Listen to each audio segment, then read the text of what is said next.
আসসালামু আলাইকুম।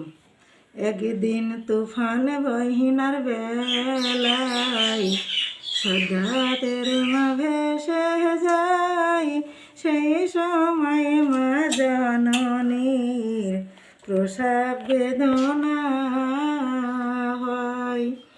একদিন তুফান বহিনার বেলায় সাদাতের মা ভেসে যায়, সেই সময় মা জননীর প্রসব বেদনা হয়।